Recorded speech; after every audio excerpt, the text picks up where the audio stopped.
চলে এলাম আরও একটা নতুন রেসিপি নিয়ে। আজকে আমরা বানাবো ওল চিংড়ি। তো খুব সহজ পদ্ধতিতে আমরা এটাকে বানাবো।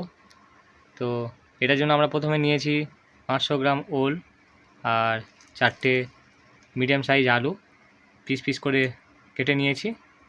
আমরা মশলায় নিয়েছি 3টে মিডিয়াম সাইজ পেঁয়াজ, 2টো শুকনো লঙ্কা, 2টো তেজপাতা, 1 চামচ 5 ফোড়ন আছে এখানে, কাঁচা লঙ্কা আছে 3-4টে, একটা টমেটো আছে। মশলায় আছে 1 চামচ লঙ্কার গুঁড়ো, 1 চামচ হলুদ গুঁড়ো, 1 চামচ জিরে গুঁড়ো, 1 চামচ ধনে গুঁড়ো। এখানে আমরা চিংড়ি নিয়ে নিয়েছি 200 গ্রাম, যেটাকে আমরা হলুদ আর নুন মাখিয়ে রেখেছি। আচ্ছা, এখানে আমরা চন্দনী আর সর্ষে 1 চামচ করে নিয়ে সেটাকে পেস্ট বানিয়ে রেখেছি বেটে। এখানে আমরা 1 চামচ মতো আদা বেটে নিয়েছি। তো এই হলো টোটাল উপকরণ। তো এবার দেখব কীভাবে আমরা স্টেপ বাই স্টেপ এটাকে খুব সহজে বানিয়ে ফেলতে পারি। তো এবার চলে এলাম কড়াইতে। এখানে আমরা জল গরম বসিয়ে দিয়েছি, তার মধ্যে কিছুটা লবণ দিয়ে দিয়েছি। এবার আমরা এর মধ্যে ওলটাকে দিয়ে সিদ্ধ করে নেব। একটু হলুদ গুঁড়ো আর লবণ গুঁড়ো দিয়ে জলের মধ্যে আমরা ওলটাকে দিয়ে দিলাম সিদ্ধ করার জন্য। ততক্ষণ ওগুলো সিদ্ধ হচ্ছে ওলটা, আর আমরা এখানে পেঁয়াজ, টমেটো, কাঁচা লঙ্কাকে কেটে নেব, এইভাবে কুচে নেব।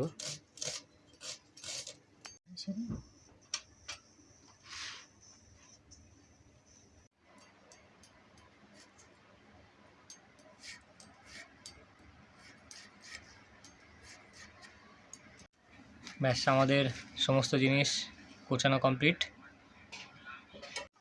তো আবার আমরা চলে এলাম কড়াইতে। এবার আমরা তেল দিয়ে দেবো, কড়াইটা গরম হয়ে গেলে।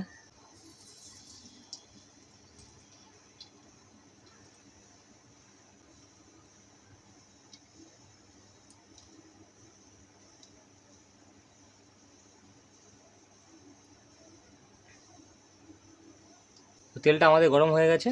এবার তেল গরম হয়ে গেলে আমরা আলুটাকে ভেজে নেব। আলুগুলোকে এর মধ্যে দিয়ে দেবো। এবার আমরা একটু লবণ দিয়ে দেবো এর মধ্যে, আর একটু হলুদ দিয়ে দেবো, দিয়ে আলুটাকে ভালো করে ভেজে নেব।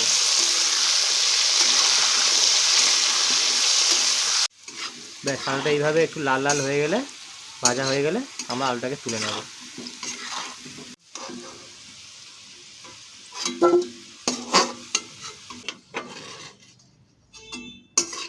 এবার এই তেলের মধ্যে আমরা চিংড়ি মাছটাকে ভেজে নেব। চিংড়িগুলো আগে থেকে নুন হলুদ মাখানো ছিল, এই তেলের মধ্যে আমরা এটাকে ভেজে নেব।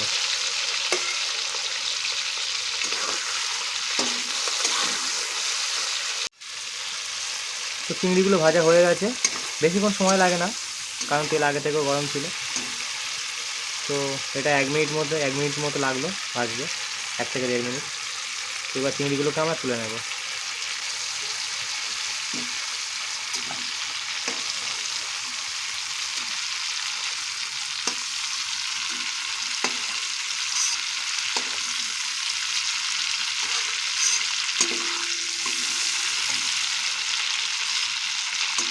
এবার এই তেলের মধ্যে আমরা 2টো তেজপাতা কুচে দিয়ে দিলাম, শুকনো লঙ্কাটাকে দিয়ে দিলাম, 5 ফোড়ন দিয়ে দিলাম আমরা 1 চামচ।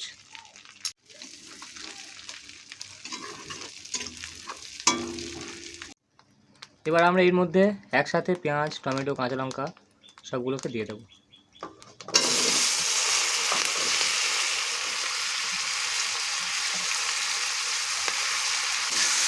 দিয়ে এটাকে আমরা ভালো করে ভাজবো। পেঁয়াজ টমেটো এইভাবে ভাজা হয়ে গেছে, লাল লাল হয়ে গেছে। এবার আমরা এর উপরে লঙ্কার গুঁড়ো, হলুদ গুঁড়ো, জিরে গুঁড়ো, ধনে গুঁড়ো সব একসঙ্গে দিয়ে দিলাম। অল্প একটু জল আমরা এর মধ্যে দিয়ে দেবো। এবার এটাকে ভালো করে আমরা কষবো।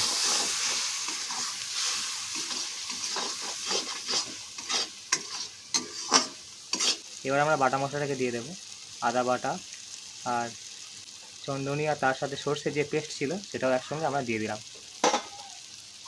এবার পুরো মিশ্রণটাকে ভালোভাবে কষবো আমরা, পুরো মশলাটাকে একসাথে।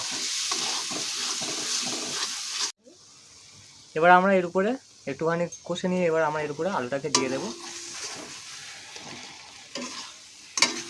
প্রথমে আলুটাকে দিয়ে ভালোভাবে মশলাটা মাখিয়ে নেব, নিয়ে কিছুক্ষণ কষবো আমরা। তো আমরা 1 মিনিট মতো রাখবো, রেখে আবার ওলটাকে দিয়ে দেবো। সিদ্ধ করা ওলটাকে আমরা এর মধ্যে দিয়ে দেবো, আগে থেকে সিদ্ধ করে রেখেছি ওলটা। তো এবার আমরা এর মধ্যে দিয়ে দেবো, দিয়ে ভালো করে আমরা তো পুরো মশলাটাকে ওল আর আলুর মধ্যে মাখিয়ে নেব।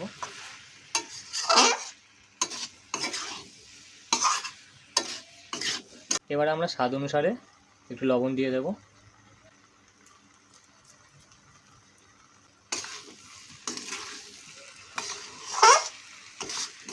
খুব সহজ উপায়ে, খুব তাড়াতাড়ি ওল চিংড়ি করার উপায়। এবার আমরা জল দিয়ে দেব। জলটা আগে থেকে একটুখানি গরম করা ছিল, জলটা আমরা দিয়ে দেব। এই জলটাই আমাদের গ্রেভি তৈরি হবে। এখানে আমরা 1.5 কাপ মতো জল দিচ্ছি।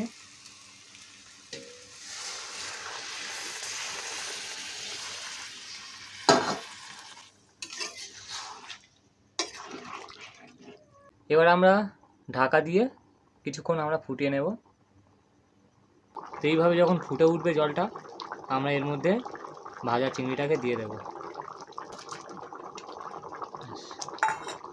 চিংড়িটাকে দিয়ে দিলাম। 3 থেকে 4 মিনিট আমরা ফুটিয়ে নেব, নিয়ে আমরা নামিয়ে নেব। ব্যাস 3-4 মিনিট হয়ে গেছে, আমরা এবার এটাকে নামিয়ে নেব।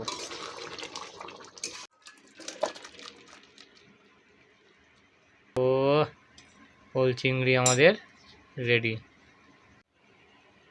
তো এই হলো আমাদের ওল চিংড়ি রেসিপি।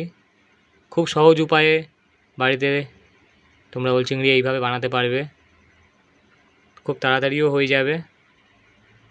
তো ভিডিওটা কেমন লাগলো সবাই জানাবে, ভালো লাগলে লাইক শেয়ার করে দেবে, চ্যানেলটা অবশ্যই সাবস্ক্রাইব করে দেবে এরকম নতুন নতুন রেসিপি পাওয়ার জন্য।